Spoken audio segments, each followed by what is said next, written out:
ফেলেছে। সাইয়েদনা সুমামা ইবনে উসাল রাদিয়াল্লাহু তাআলা আনহুর কথা মনে পড়ে যায়। তিনি ছিলেন ইয়ামামার বাদশা।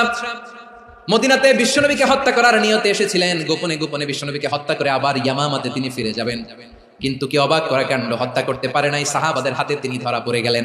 সাইয়েদনা সুমামা ইবনে উসাল রাদিয়াল্লাহু তাআলা আনহু হত্যার নিয়তে আসলেন, কিন্তু হত্যা করতে পারলেন না। সাহাবারা ওনাকে ধরে ফেললেন, ধরে মসজিদে নববীর পিলারের মধ্যে বেঁধে রাখলেন।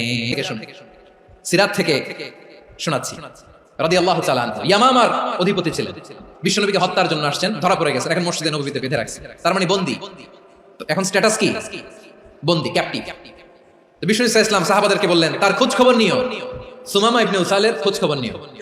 এসেছে, তার তো কঠিন ক্যাপিটাল পানিশমেন্ট হওয়া দরকার, কঠিন শাস্তি হওয়া দরকার। বিশ্বনবী বললেন, না, আমি যেটা জানি তোমরা সেটা জানো না, তোমরা সুমামার সাথে ভালো আচরণ করো।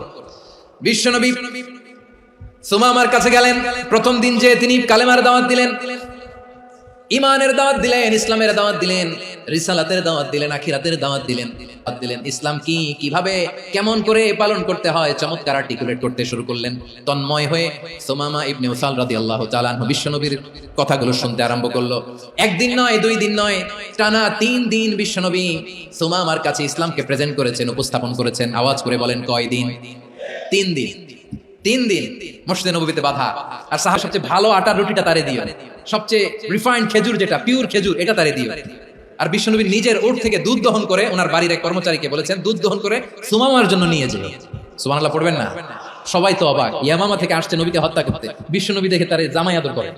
1 দিন নয়, 2 দিন নয়, টানা 3 দিন বিশ্বনবী এভাবে সুমামার কাছে যেয়ে ইসলামকে প্রেজেন্ট করতে আরম্ভ করলেন, ইসলামকে উপস্থাপন করতে শুরু করলেন, আর তাকে আরম্ভ করলেন। টানা 3 দিন যখন ইসলামের দ্য বিউটিজ অফ ইসলাম, ইসলামের সুমহান বাণী, সৌন্দর্য তার কাছে উপস্থাপন শেষ, তাকে আপ্যায়ন শেষ, বিশ্বনবী বললেন সাহাবাদেরকে, যাও এবার সুমামার হাতের পায়ের রশি দুটো খুলে দাও।